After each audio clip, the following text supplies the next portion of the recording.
Di dalam dada Umar bin Khattab, bara kemarahan membakar jiwanya. Posturnya yang menjulang dan tatapannya yang menghunus hanyalah cermin dari badai yang mengamuk di dalam. Setiap kali nama Muhammad dan risalahnya terdengar, gemuruh itu menjadi pekik yang menyakitkan. Ini bukan sekadar amarah. Ini adalah jeritan putus asa seorang putra yang menyaksikan pilar-pilar kehormatan kaumnya diguncang hingga ke fondasi. Cintanya pada tradisi leluhur begitu dalam hingga membutakannya, mengubahnya menjadi perisai yang keras dan pedang yang tajam. Ia berdiri sebagai benteng Quraisy, tak menyadari bahwa benteng yang ia jaga justru memenjarakan hatinya dalam kegelapan yang sesak. Kemarahan Umar mencapai puncaknya. Ia melihat kaumnya terpecah belah. Keluarga melawan keluarga, budak menentang tuannya. Semua karena bisikan tauhid yang dibawa oleh Muhammad. Ia merasa bertanggung jawab untuk mengakhiri apa yang ia anggap sebagai fitnah terbesar ini. Suatu hari, dengan amarah yang membara, ia menyambar pedangnya yang paling tajam. Tekadnya sudah bulat. Ia akan pergi mencari sumber masalah ini dan mengakhirinya dengan tangannya sendiri. Langkah kakinya yang berat dan cepat menyusuri lorong-lorong Mekah. Setiap hentakannya seolah menjadi genderang perang bagi para pengikut Rasulullah. Wajahnya mengeras, dipenuhi oleh keyakinan bahwa tindakannya adalah sebuah kepahlawanan untuk menyelamatkan kaumnya dari kehancuran. Di tengah perjalanannya yang dipenuhi niat membunuh, seseorang menghentikannya dan memberitahukan sebuah kabar yang mengguncang dunianya. "Sebelum engkau mengurus Muhammad," kata orang itu, "uruslah dulu keluargamu. Adikmu, Fatimah, dan suaminya telah mengikuti agamanya." Berita itu menyambar Umar seperti petir di siang bolong. Kemarahannya yang semula ditujukan kepada sang nabi, kini berbalik arah dengan kekuatan berlipat ganda menuju rumah adiknya sendiri. Pengkhianatan dari darah dagingnya terasa jauh lebih menyakitkan. Bagaimana mungkin adiknya sendiri, Fatimah binti Khattab, berani menodai kehormatan keluarga dengan memeluk ajaran yang paling ia benci? Langkahnya kini berbelok, lebih cepat dan lebih murka dari sebelumnya. Setibanya di rumah sang adik, dari luar ia mendengar lantunan ayat-ayat suci yang asing, namun memiliki irama yang anehnya menyentuh. Suara itu yang dibacakan oleh Khobab bin Al-Arad yang sedang mengajar, semakin memanaskan amarahnya. Tanpa ragu, ia mendobrak pintu dengan kasar. Pemandangan di dalam membuatnya buta oleh amarah. Ia melihat adiknya dan iparnya, Sa'id bin Zaid, dengan lembaran di tangan mereka. Tanpa banyak bicara, ia langsung menyerang iparnya, membantingnya ke lantai. Fatimah, adiknya, dengan berani mencoba melindungi suaminya. Namun, sebuah tamparan keras dari Umar mendarat di wajahnya, membuatnya terjerudap dan berdarah. Pukulan itu adalah puncak dari amarahnya. Melihat darah mengalir di wajah adiknya, sesuatu dalam diri Umar berhenti. Di tengah amarahnya yang membuncah, ia melihat keteguhan yang tak pernah ia lihat sebelumnya di mata Fatimah. Meski terluka dan ketakutan, adiknya berdiri dan berkata dengan suara bergetar, namun penuh keyakinan, "Wahai Umar, lakukanlah apa yang kau mau. Aku bersaksi, tiada Tuhan selain Allah dan Muhammad adalah utusannya. Kami tidak akan pernah meninggalkan agama ini." Keberanian dan keteguhan iman adiknya di hadapan pedangnya yang terhunus menjadi sebuah tamparan yang lebih keras dari tamparan fisiknya. Untuk pertama kalinya, amarah Umar goyah, digantikan oleh kebingungan dan setitik rasa penasaran. Rasa bersalah dan penasaran kini mengalahkan amarahnya. Umar menatap lembaran yang tadi dibaca adiknya.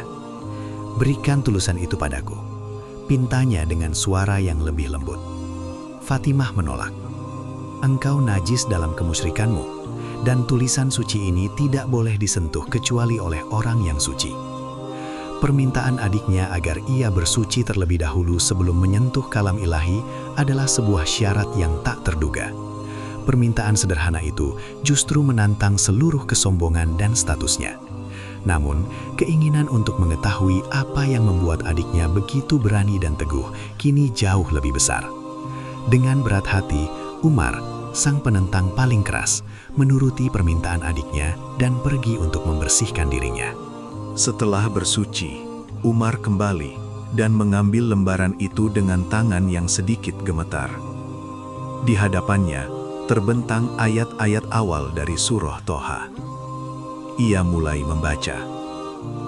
"Toha, kami tidak menurunkan Al-Quran ini kepadamu, Muhammad, agar engkau menjadi susah, melainkan sebagai peringatan bagi orang yang takut kepada Allah."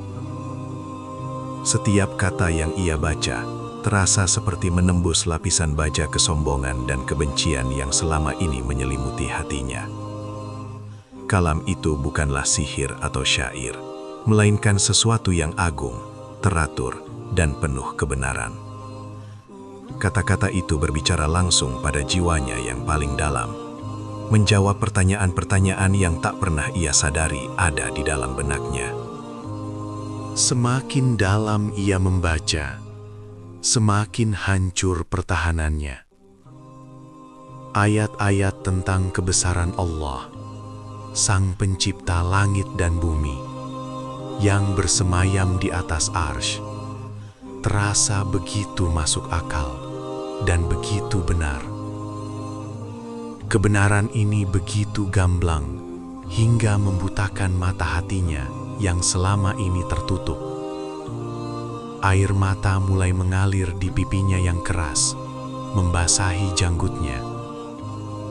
Pria yang tadinya datang dengan pedang untuk membunuh, kini tersungkur dalam keagungan firman Tuhannya. Di ruangan kecil itu, di hadapan adiknya yang terluka, raksasa Quraisy itu telah ditaklukkan, bukan oleh pedang atau kekuatan, melainkan oleh kelembutan dan kebenaran Al-Quran. Hidayah telah menemukannya di puncak kebenciannya. Dengan hati yang telah sepenuhnya berubah, Umar mengangkat kepalanya. Tekad baru kini membara di matanya, bukan lagi tekad untuk membunuh, melainkan tekad untuk bertemu. "Tunjukkan padaku di mana Muhammad berada," serunya. Pedang masih di pinggangnya, namun tujuannya telah berbeda 180 derajat. Khobab yang sejak tadi bersembunyi keluar dengan wajah berseri-seri. Ia yakin doa Rasulullah di malam sebelumnya telah terkabul. Doa yang memohon agar Allah menguatkan Islam dengan salah satu dari dua Umar. Hari itu Allah telah memilih Umar bin Khattab. Dengan semangat baru, ia melangkah keluar, bukan lagi sebagai musuh, melainkan sebagai calon saudara seiman. Perjalanan Umar kini menuju Darul Arkam, tempat Rasulullah dan para sahabat berkumpul secara rahasia. Kedatangannya dengan pedang terhunus sontak menimbulkan kepanikan. Para sahabat yang berjaga segera bersiap untuk yang terburuk. Namun, Hamzah bin Abdul Muthalib, singa Allah yang lain, dengan tenang berkata, "Biarkan ia masuk. Jika niatnya baik, kita sambut. Jika niatnya buruk, kita akan membunuhnya dengan pedangnya sendiri." Suasana di dalam rumah kecil itu begitu tegang. Semua mata tertuju pada pintu yang akan segera terbuka. Mereka menanti kedatangan sang penindas, tidak menyadari bahwa yang akan masuk adalah seorang pembela. Rasulullah seawe sendiri yang maju menyambutnya. Beliau memegang erat pakaian Umar dan menariknya dengan kuat, seraya bertanya, "Apa yang membawamu kemari, wahai putra Al-Khattab?" Dengan suara yang bergetar, menahan luapan emosi dan iman yang baru ditemukan, Umar menjawab dengan kalimat yang mengubah sejarah selamanya. "Aku datang untuk bersaksi bahwa tiada Tuhan selain Allah dan engkau adalah utusan Allah." Gema takbir Allahu Akbar meledak dari para sahabat yang hadir di Darul Arqam. Suara takbir itu begitu keras hingga terdengar sampai ke sekitar Ka'bah. Kegembiraan dan kelegaan menyelimuti mereka semua. Doa sang Nabi telah dijawab dengan cara yang paling menakjubkan. Keislaman Umar bukanlah keislaman yang diam-diam. Setelah bersyahadat, pertanyaan pertamanya kepada Rasulullah adalah, "Wahai Rasulullah, bukankah kita berada di atas kebenaran?" Ketika Rasul menjawab ya, Umar berkata, "Lalu mengapa kita harus bersembunyi?" Sejak saat itu, era dakwah sembunyi-sembunyi berakhir. Umar memimpin para sahabat keluar dari Darul Arqam dalam dua barisan. Satu dipimpin olehnya dan satu lagi oleh Hamzah. Mereka berjalan tegap menuju Ka'bah untuk melakukan sholat secara terang-terangan untuk pertama kalinya. Kaum Quraisy yang melihat pemandangan itu hanya bisa terperangah. Mereka melihat singa padang pasir yang paling mereka takuti kini berjalan di barisan terdepan melindungi Muhammad. Peristiwa ini menjadi pembeda yang nyata. Islam yang tadinya rapuh dan terintimidasi, kini memiliki pelindung yang gagah berani.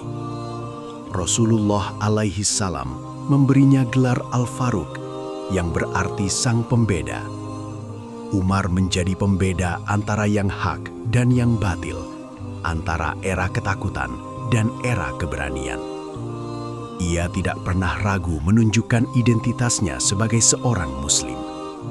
Ia mendatangi satu persatu para pembesar Quraisy yang paling memusuhi Islam dan memberitahukan keislamannya, menantang siapa saja yang berani menghalanginya. Keberaniannya menularkan kekuatan kepada kaum muslimin yang lemah. Kini mereka merasa memiliki benteng kokoh yang siap melindungi mereka dari segala bentuk penindasan dan kezoliman. Bertahun-tahun kemudian, setelah wafatnya Rasulullah dan Abu Bakar As-Siddiq, Umar diamanahi untuk memimpin umat sebagai khalifah kedua. Namun, kekuasaan tidak mengubahnya. Ia justru menjadi pemimpin yang paling sederhana dan paling takut kepada Allah. Ia sering berkata, "Seandainya seekor keledai terperosok di negeri Irak, aku takut Allah akan meminta pertanggungjawabanku. Wahai Umar, mengapa engkau tidak meratakan jalan untuknya?" Rasa tanggung jawabnya begitu besar, tidak hanya kepada manusia, tetapi kepada seluruh makhluk di wilayah kekuasaannya. Ia menanggalkan kemewahan, mengenakan jubah bertambalan, dan tidur beralaskan pelepah kurma, sama seperti rakyatnya yang paling miskin. Salah satu warisan kepemimpinan Umar yang paling terkenal adalah kebiasaannya berpatroli di malam hari. Ketika rakyatnya tertidur lelap, sang khalifah berjalan sendirian menyusuri lorong-lorong gelap Madinah. Ia tidak melakukannya untuk mencari pujian, melainkan untuk melihat dan mendengar langsung kondisi rakyatnya. Ia ingin memastikan tidak ada perut yang lapar, tidak ada orang yang terzolimi, dan tidak ada keluhan yang tidak terdengar. Ia menjadi mata dan telinga bagi mereka yang tak berdaya. Malam-malam Madinah menjadi saksi bisu atas kepedulian seorang pemimpin yang menganggap jabatannya bukan sebagai kehormatan, melainkan sebagai beban berat yang harus dipertanggungjawabkan di hadapan Sang Pencipta. Dalam salah satu patrolinya, ia mendengar suara tangisan anak-anak dari sebuah tenda kumuh di pinggiran kota. Ia mendekat dan menemukan seorang ibu sedang merebus batu di dalam panci. Ketika ditanya, wanita itu dengan putus asa menjawab bahwa ia melakukan itu hanya untuk menenangkan anak-anaknya yang kelaparan agar mereka bisa tertidur. karena ia tidak punya makanan sama sekali. Hati Umar hancur. Tanpa berkata apa-apa, ia segera berlari ke Baitul Mal, memanggul sendiri sekarung gandum di punggungnya, hingga membuat punggungnya kepayahan, dan membawanya kembali kepada wanita itu. Ia memasak sendiri makanan untuk keluarga itu, hingga mereka kenyang. Asistennya yang melihat sang khalifah memanggul karung itu menawarkan bantuan. "Wahai Amirul Mukminin, biarkan aku saja yang membawanya." Umar menoleh dengan tatapan tajam dan berkata, "Apakah engkau juga akan memikul beban dosaku di hari kiamat nanti?" Kalimat itu menunjukkan kedalaman pemahamannya tentang kepemimpinan. Baginya, lapar dan dahaga rakyatnya adalah tanggung jawab pribadinya di hadapan Allah.